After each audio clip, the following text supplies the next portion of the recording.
This is the last chapter under the drugs acting on GIT.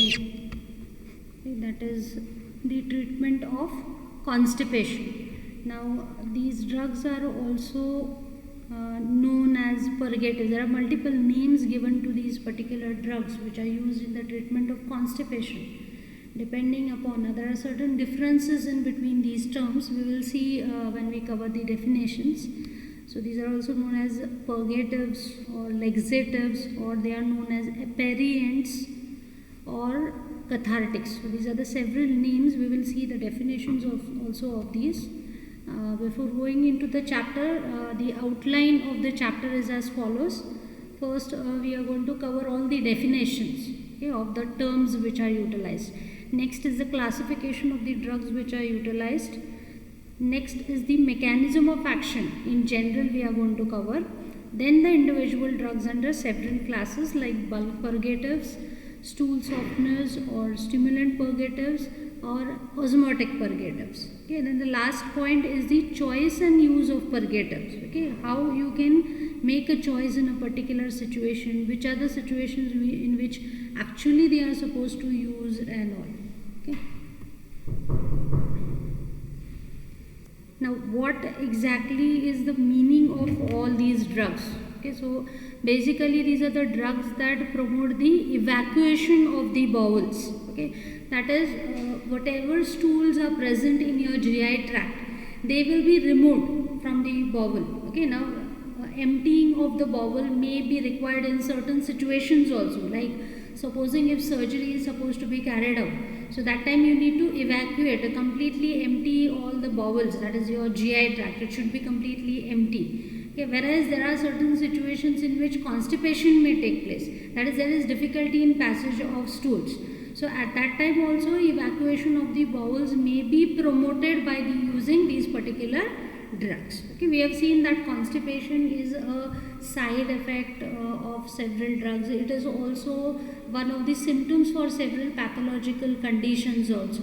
Okay, so at times it may resolve without the treatment. Okay, because there are certain simple situations also, okay, which can be resolved by itself, but sometimes a treatment may be required because it is quite severe. Okay, now let us see what are the meanings of these different terms which we have seen. They differ in their intensity of action, so that's how they are differentiated. Now, exactly laxative and aperients, both are the terms utilized for the same type of drug. Okay. Now, usually what is done is generally all these terms are utilized interchangeably, okay, but it's not the same. Now, laxatives or aperients, these are actually having mild action, okay, mild evacuation of the bowel will take place, and elimination of soft but formed stools will take place. Okay, so stools will be properly formed, but they will be soft. Whereas if you can consider purgatives or cathartics, these have very much strong action as compared to laxatives or aperients. Okay, they will result in evacuation of more fluid. Okay, so there won't be any formed stools. It will result in evacuation of the fluid. Okay, the same similarly like what it happens in the diarrhea. Okay, so similar type of condition will be produced by these particular drugs, purgative. So these are the definitions. These are quite important from exam point of view. Okay, but though the drugs are differing in their action or the intensity of action, many of the drugs which are falling under these categories, they have both the properties. Okay, they may act laxative in low doses as well as purgatives in the larger doses. Okay, now coming to the classification of the drugs which are utilized for the treatment of constipation, the first class is the bulk forming agents. Under this again there is a subclass called as dietary fibers. Okay, dietary fibers you are already aware, which are already present in our diet, which we need to consume. Okay, fibers, consumption of fibers is quite important. Otherwise, if the fiber content is less, then we may suffer from constipation actually. Okay, so mostly the constipation depends upon our dietary consumption also. Okay, so dietary fibers may be utilized. Okay, examples include bran, psyllium, this is also known as plantago, ispagula and methyl cellulose. These are the 4 examples. The second class is stool softeners. So as the name implies, whatever hard stools are present in the gut or in the colon, so they will be softened by these drugs. Examples of drugs are docosahexanes, it is also known as DOS, okay, that is dioctyl sodium sulfosuccinate, and liquid paraffin. These are the 2 examples of stool softeners. Third class is stimulant purgatives. Again, there are subclasses over there. Diphenylmethanes is the first subclass. Under this, examples is phenolphthalein. You all must be familiar with this term. It's an indicator actually. Okay, so it acts as a stimulant purgative also. Then bisacodyl, sodium picosulfate. These are the 3 examples under diphenylmethanes. Second subclass is anthraquinones or imodins. Again, under these examples are Senna, Cascara, Sagrada. These also you must be aware of under your pharmacognosy. You all must have studied. Okay, then next subclass under stimulant purgatives is 5-HT4 agonist. As you are all aware of, this is a subtype of serotonergic receptor, 5-HT4 agonists, the ones which can bind and stimulate to these receptors. Example is procalopride. And the last subclass is fixed oil, that is castor oil can also act as a stimulant purgative. And the fourth class is osmotic purgatives. So under this again there are several examples. There are magnesium salts, that is magnesium sulfate or magnesium hydroxide. This again we have seen under the antacids also, when we had covered, we have seen that they can enhance the peristaltic movement, or they can enhance the passage of stools. Okay, then that is diarrhea-like condition may be precipitated. Then next is sodium salts, that is sodium sulfate, sodium phosphate. Next is sodium potassium tartarate, and the last one is the lactulose. Okay, so these are all the drugs which are utilized in the treatment of constipation. Now coming to the mechanism of action. Now mechanism of action for purgatives and laxatives is little bit different. Okay, now coming to the mechanism of action of purgatives. Now purgatives basically increase the water content of the feces by several mechanisms. There are 3 mechanisms by which it can increase the water content in the feces. So it will help in the evacuation of the bowel by increasing the water content. Okay, now let us see what is the first mechanism by which it can increase the water content. Okay, actually it can have an osmotic action, hydrophilic or osmotic action. Now what do you mean by osmotic action? It means certain substances can absorb water and they can swell. Okay, so because of their osmotic action, they will start absorbing water and they will retain the water and electrolytes in the intestinal lumen. So that's how they will increase the volume of colonic content and it will make it very easy to propel. Okay, so constipation is generally because of the formation of the hard stools which are difficult to propel. So by osmotic action, water content is increased so that the soft stools will be formed and passage will become easier. Next mechanism is by acting on the intestinal mucosa. So they will have an action on the intestinal mucosa in such a way that they will decrease the absorption of water and electrolytes. Okay, so here it is having an osmotic action, but here it is decreasing the absorption of water and electrolytes from the intestinal content. Usually whenever the contents pass through your colon, majority of the water is absorbed, water and electrolytes will be absorbed. Okay, so as the content remains over there for a longer period of time, more and more water will be absorbed and it will result in constipation. So basic idea behind all these agents will be to increase the water content and to enhance the transit. Okay, so now here under second mechanism, it will act on intestinal mucosa in such a way that absorption of water and electrolytes will be decreased. Okay, so by increasing the fluid bulk It will increase the fluid bulk because it is preventing the absorption of water and electrolyte. So that's how it will promote the intestinal transit. The movement of the content of your intestines will be enhanced. The next mechanism is by increasing the propulsive activity. That is the peristaltic movement which take place in the intestine. So that will be increased. So as a result of which your content in the colon, your intestines will move at a faster rate. So there will be less time available for absorption of salt and water. Okay, because the content is moving faster. Okay, so that's the reason why absorption of water and salt will be reduced and it will be retained in the feces and it will become easier to pass. So these are the mechanism of actions of the purgatives. Next, coming to the mechanism of action of laxatives. Okay, so now these laxatives, they modify the fluid dynamics of the mucosal cell. Okay, so they act mainly on the mucosal cell in such a way that they will enhance the fluid content in the gut lumen. Okay, now there are several mechanisms again which are followed by the laxatives. The first one is by inhibiting the sodium potassium ATPase of the villus cell. Now by inhibiting the sodium potassium ATPase, it will impair the electrolyte and water absorption. Okay, so more and more water and electrolytes will remain in the lumen. Second mechanism is by stimulating adenylyl cyclase, this particular enzyme. So because of the stimulation of this adenylyl cyclase in the crypt cell, it will increase the water and electrolyte secretion. Okay, here absorption is inhibited and here secretion is enhanced. So more and more water and electrolytes will be released into the intestinal lumen. So watery content or fluid content will be enhanced.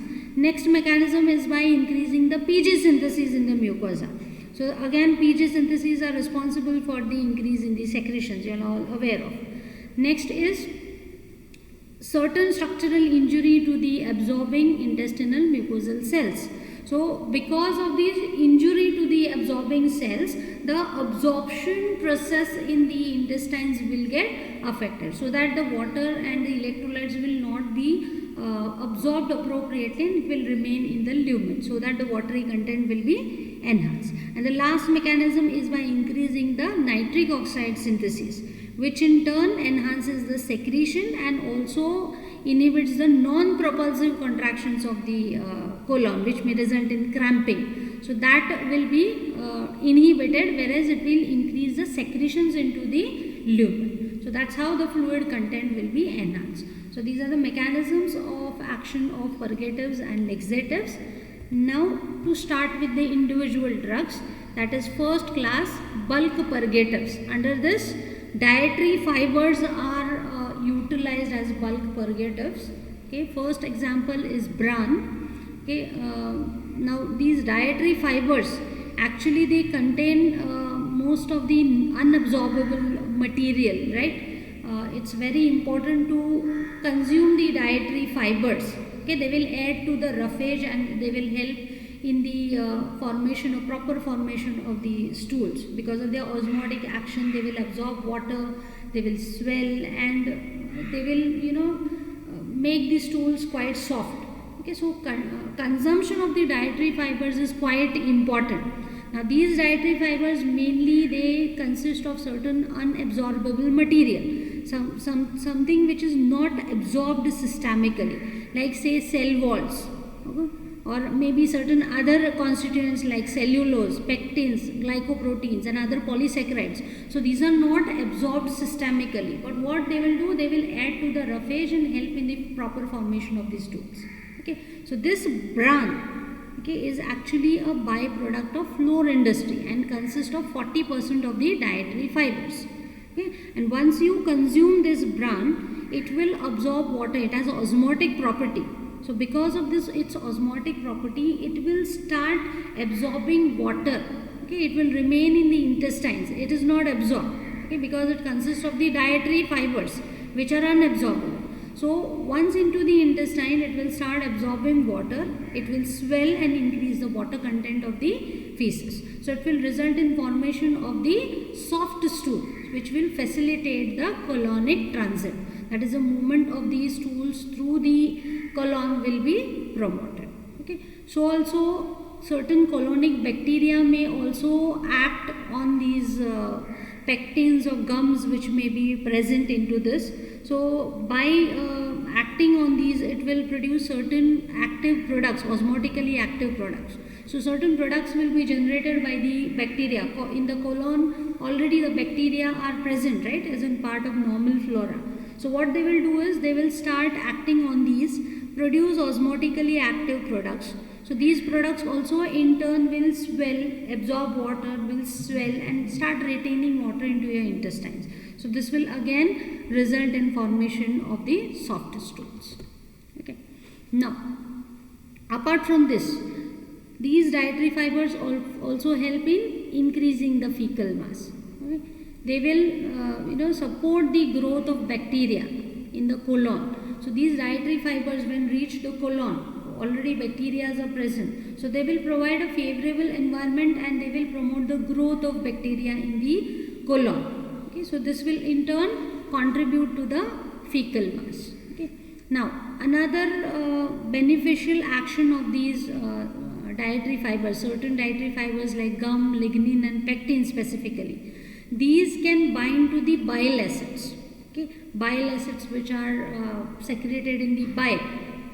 So these bile acids, their excretion in the feces is promoted. That is, bile acids, they will bind to all these dietary fibers and it will not be able to reabsorb. Okay, so it will get excreted out through the feces.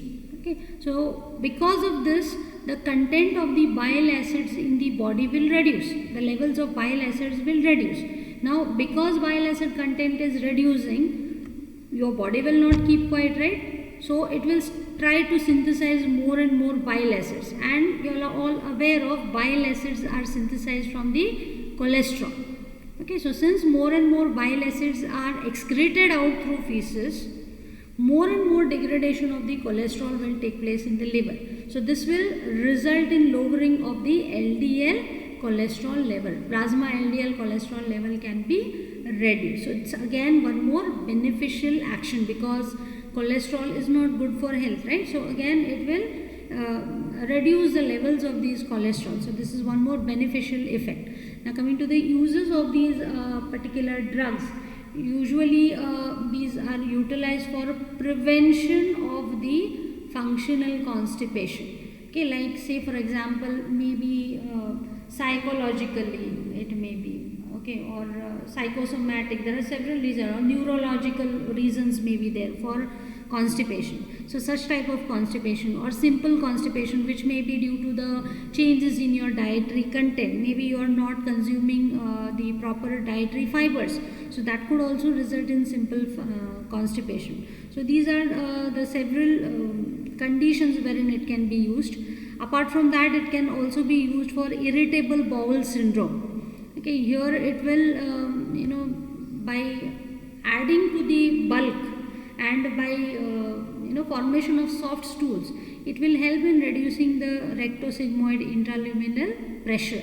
That is in your colon, large intestine, the pressure which may be created due to formation of the hard stools as occurs in the constipation. So that can be relieved. So it will help in relieving the certain symptoms of irritable bowel syndrome, like pain or constipation as well as diarrhea. Both can be controlled by these particular drugs. Apart from that, even in certain situations, straining at stool should be avoided. Like say for example, if you have had some kind of surgery, okay, maybe abdominal or maybe heart surgeries. So at that time, straining at stool should not be done. Okay, it can be deleterious to the health of the patient. So at that time, you can utilize such drugs, okay, for the formation of soft stools. However, there are several drawbacks with the use of this brand. Okay, no doubt it is safe, but it is unpalatable. Okay, that is, taste is not quite very good, and large amount of drug has to be consumed. That is 20 to 40 grams per day is the dose of this particular drug which needs to be ingested. So this is quite inconvenient to the patient. Another drawback is that it will have a lag time. that is, the full effect will require at least 3 to 4 days to show the action, okay, after the consumption of the drug. Okay, so also it does not soften the feces which are already present in the colon or rectum. So already if the person is constipated, these drugs will not be of any usefulness. Okay, they can be used for prevention of constipation, but not to treat already constipated patient. If the constipation has already taken place, whatever stools have become hard, they will not be softened. But whatever stools are formed, that will become softer. Okay, but already constipated patient, it is not quite helpful in such individuals.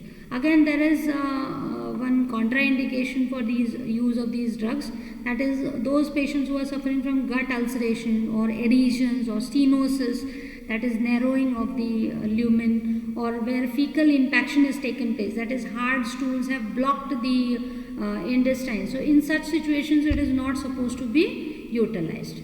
Next drug is psyllium or plantago and isfagula. So these are again natural colloid mucilages which absorb water and they get converted into gelatinous mass. So that's how softening of the stool will take place. That is, soft stools will be formed. So also these drugs are fermented in the colon by the bacteria. Okay, so again bacterial mass is also increased. So it will add to the fecal mass and soft fecal mass is formed. Dose, if you can see, it is lesser as compared to the bran, only 3 to 8 grams of this particular isfagula husk. Now consumption, it should be done along with the water. It should be freshly mixed with water or fruit juice or cold milk, and it should be taken once or twice daily. However, again here there is a lag time. 1 to 3 days are required for it to show the action. And one precaution to be taken is it should not be swallowed dry, otherwise it will get impacted into the esophagus. Okay, so it will block the esophagus. So dry, it should never be consumed. It should always be mixed with some liquids and then it's supposed to be consumed. Next drug is methyl cellulose. This is again a semisynthetic colloidal hydrophilic derivative of cellulose. Okay, so this, it remains unfermented in the colon. So far we have seen all the drugs are fermented by the bacteria in the colon, but this one is unfermented. Okay, it remains unfermented and it is osmotically active, so it will absorb water and it will swell. Okay, and the dose required is 4 to 6 grams per day. Now, one precaution is supposed to be taken with all these bulk forming agents is that a lot of water needs to be consumed while taking all of these, either bran or isfagula, okay, or psyllium or methyl cellulose. You need to consume these drugs along with the lot of water. That advice is supposed to be taken. Otherwise, any drug can be chosen. As far as possible, the ones which are having lower doses are preferred, because bran has to be consumed in very large doses. It is quite inconvenient. So choice is left up to the patient. The next class is stool softeners. Okay, now first example under this is docosets, or it is also known as DOS, that is dioctyl sodium sulfosuccinate. Actually, this particular drug, it is a detergent. It's an anionic detergent. Okay, so because of its detergent action, okay, it can soften the stools which are already present. Okay, so it will have a detergent action. So it will help in penetration of the water into the feces. Okay, so it will start emulsifying the colonic contents and it will increase the penetration of water into the feces. If there are hard stools which are formed, because of its detergent action, it will promote the entry of the water into those hard stools and will help in softening of already hard formed stools. Okay, so that's why the name given to them, stool softeners. That is, these can be utilized in the patients who are already constipated. It will help in softening of the stools which are already formed. Okay, so again, because of its detergent action, it can also additionally disrupt the mucosal barrier also. Okay, so because of this, certain absorption of certain drugs may be enhanced, like say for example liquid paraffin. So it should not be combined with Dococet, otherwise liquid paraffin absorption will be enhanced. Otherwise it is a mild laxative, so it can be used to conditions in which straining at tools is supposed to be avoided. Okay. Side effects of these drugs is cramping may be taking place, or abdominal pain may be precipitated. So also taste is bitter. So if you try to consume even liquid preparation, you will have nauseated feeling because of its bitter taste. And prolonged use, it has prone to the risk of hepatotoxicity. So prolonged use is supposed to be avoided. Okay. As far as possible, prolonged use of any drug meant for constipation should be avoided, because constipation could be one of the symptoms of certain pathological conditions in your GIT. So if you are constipated, okay, it's better to see your doctor if it's quite frequent. Okay, it's not good for health. Then next is liquid paraffin. Okay, liquid paraffin, it is a viscous mixture which consists of petroleum hydrocarbons. Actually pharmacologically it is inert, okay, and it acts by lubricating the hard scapulae which are already present. Hard stools, rounded stools which are present, it will be coated so that it will lubricate and help in passage. Okay. Whereas softening of the stools, it will take around about 2 to 3 days to occur. Again, there are certain disadvantages with the use of this liquid paraffin. First of all, it is bland and it is very much unpleasant to swallow because it is oily in nature. So any oily consistency substance, it is not very easy to swallow. It is quite inconvenient. So that's major drawback. So patient compliance will not be there. Next is that small amounts may even pass into the intestinal mucosa. So these may be carried to the lymph, and certain foreign body granulomas may be formed. Okay, of those lipid content in certain areas like intestinal submucosa or lymph nodes or spleen or liver. So here small foreign body granulomas may be seen in these regions. Next disadvantage is that while swallowing, small amount may even trickle into the lungs. So this may result in lipid pneumonia also. So that's another drawback. Secondly, again there are other disadvantages like the fat soluble vitamins. It may easily dissolve into this liquid paraffin. Okay, so because of this, the fat soluble vitamins, it will not be absorbed. It will be carried into the stools, and you may suffer from the deficiency of these fat soluble vitamins also if you use this drug chronically. Apart from that, leakage of this oil, okay, through the anal sphincter, it may be quite embarrassing because spotting may take place unknowingly. So it may be quite embarrassing to the patient also. Again, if there are certain anorectal pathological conditions, so over here healing may be interfered with by this particular drug. So these are the several disadvantages because of which it is not quite a popularly utilized drug for stool softening. Okay, whereas Dococet may be preferred drug, okay, as compared to this one. We'll stop here.